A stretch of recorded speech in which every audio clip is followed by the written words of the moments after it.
नमस्कार, मेरा नाम है डॉक्टर रमन और मैं हूं आपका जानकार धनकार। ओरल हेल्थ चैनल के माध्यम से आज हम बात करने वाले हैं कि एक पेरियोडोंटिस्ट यानी कि गम विशेषज्ञ कौन होता है।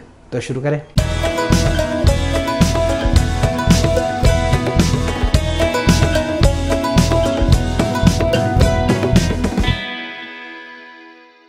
तो आज का एपिसोड मेरे लिए बहुत स्पेशल है क्योंकि मैं अभी कुछ कड़ियों से यही बना रहा हूँ कि हर जो एमडीएस की स्पेशलिटी है डेंटिस्ट्री में उनके ऊपर बना रहा हूँ। तो आज की जो श्रेणी है जिसके बारे में हम बात करने वाले हैं वो है एक पेरियोडोंटिस्ट यानी कि गम स्पेशलिस्ट, यानी कि मैं हूँ एक गम स्पेशलिस्ट जो मसूड़ों का स्पेशलिस्ट होता है।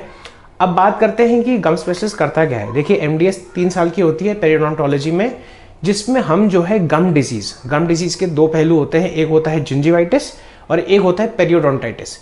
इसके डायग्नोसिस, ट्रीटमेंट, मैनेजमेंट और प्रिवेंशन पे हम फोकस करते हैं, राइट फ्रॉम स्केलिंग यानी कि जो दांतों की सफाई होती है, देन उसके बाद आपकी रूट प्लेनिंग क्योटा जो नॉन सर्जिकल थेरेपी होती है, एंड फाइनली आपकी जो गम सर्जरी होती है जिसमें हमें बोन ग्राफ्ट की या तो जरूरत पड़ेगी या कोई म्यूको जिंजाइवल सर्जरी यानी कि गम ग्राफ्टिंग की सर्जरी, जैसे कि जिंजाइवल रिसेशन, जो गम्स आपके छूट जाते हैं उसमें हम कनेक्टिव टिश्यू ग्राफ्ट या फ्री जिंजाइवल ग्राफ्ट करते हैं, उसकी सर्जरीज करते हैं, गम ग्राफ्टिंग की सर्जरीज करते हैं।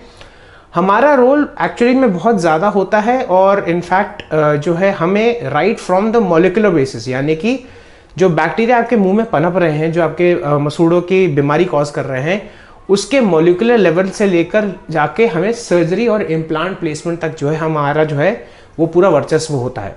अब मैं आपको बताना चाहता हूं कि एक पेरियोडोंटिस्ट उससे अच्छी कोई सफाई नहीं कर सकता आपके दांत की, क्योंकि बहुत बार मेरे पास लोग आते हैं जो बोलते हैं कि हमारे मसूड़ों में प्रॉब्लम थी और हम एक बीडीएस डेंटिस्ट के पास गए, जिनके लिए मैं कोई कमेंट नहीं करना चाहता बिकॉज हर किसी की अपनी अपनी क्षमताएं होती हैं।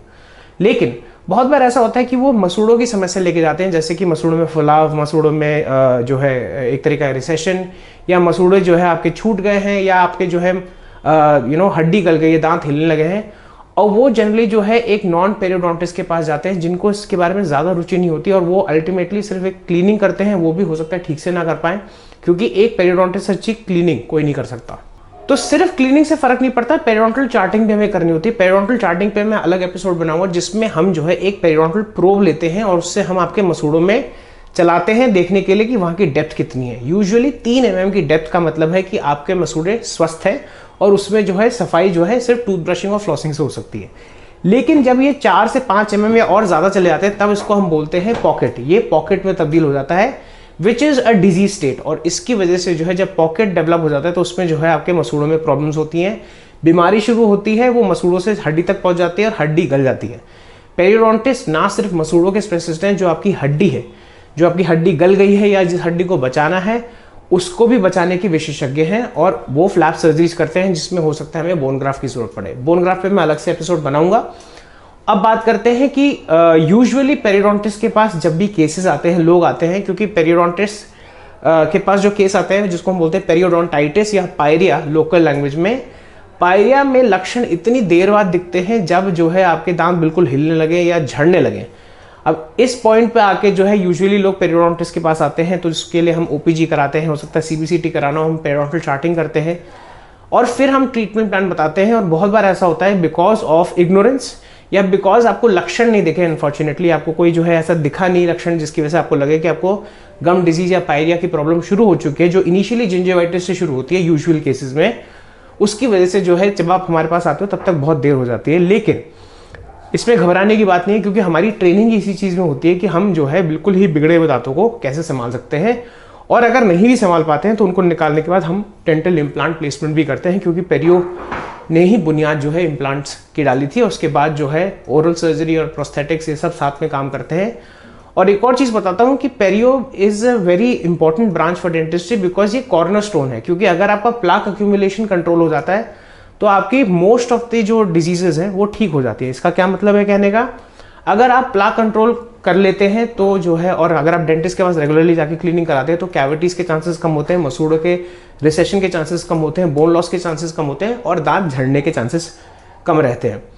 अब बात करते हैं जब मसूड़े आपके रिसेस हो जाते हैं, यानी कि जब आपके मसूड़े छूट जाते हैं, तो उसकी भी हम काफ़ी सारी गम ग्राफ्टिक सर्जरीज करते हैं।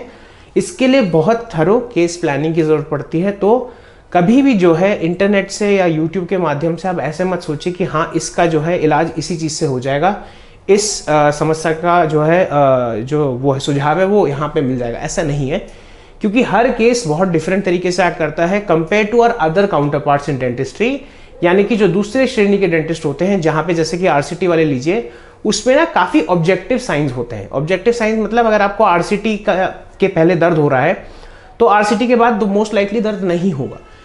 पेरियो में क्या प्रॉब्लम होती है, मसूड़ों की समस्या, ये बहुत एक डायनेमिक एनवायरनमेंट है जिसकी वजह से आप जो है एक सेइंग है हमारे यहाँ, once a periodontal patient always a periodontal patient. यहाँ मतलब क्या है कि हमें बार बार इससे जुझारू तरीके से लड़ना पड़ता है, क्योंकि ये वापस आ सकती है और बहुत डायनेमिक एनवायरनमेंट है। क्योंकि मुंह में एक बायोफिल्म है, बायोफिल्म मतलब एक कॉलोनी बन रखी है बहुत सारे माइक्रो ऑर्गेनिजम्स की, सैकड़ों करोड़ों माइक्रो ऑर्गेनिजम्स जो साथ में रहते हैं।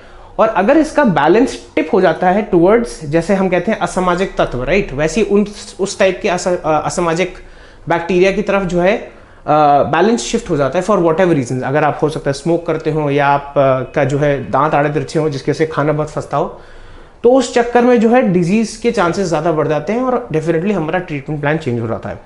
तो ये था आज का episode. Please like share subscribe करिए, बेल आइकन को दबाना ना भूलिए ताकि आपको इंपॉर्टेंट अपडेट्स मिल जाए। अगर आप मेरे से संपर्क करना चाहते हैं, ये मेरे सोशल मीडिया हैंडल्स और मेरा व्हाट्सएप नंबर। मैं आपका फ़ोन नहीं उठा पाऊंगा, मुझे बहुत लोगों के कॉल्स आते हैं, मुझे एक मैसेज डालिए व्हाट्सएप पे, और प्लीज़ जो है थोड़ा सा विनम्रता से मेरे से पूछ लीजिए कि सर हम आपसे बात कर सकते हैं। अगर आप मेरे से वैसे बात करेंगे तो मैं डेफिनेटली आपका जवाब 1-2 दिन में दे दूंगा। मुझे बहुत सारा लोगों का प्यार मिलता है और लाजमी बात है कि मैं हर किसी का जवाब इमीडिएटली नहीं दे सकता। इस चीज़ को थोड़ा सा समझने की कोशिश करिए कि अगर मैं जो है 1-2 दिन लगा रहा हूँ तो इसका मतलब ये है कि मैं कहीं और व्यस्त हूँ या मैं पेशेंट्स देख रहा हूँ, इसीलिए जो है मेरे को जवाब देने में थोड़ा टाइम लगता है। तो ये था आज का episode. Please like share subscribe करिए और प्लीज़ अपना ध्यान रखिए और अपने आप को जो है थोड़ा सा और जागरूक करिए और कोशिश यही करिए कि आप अपना जीवन अच्छे से बिता सकें। तो आज के लिए इतना ही। नमस्ते।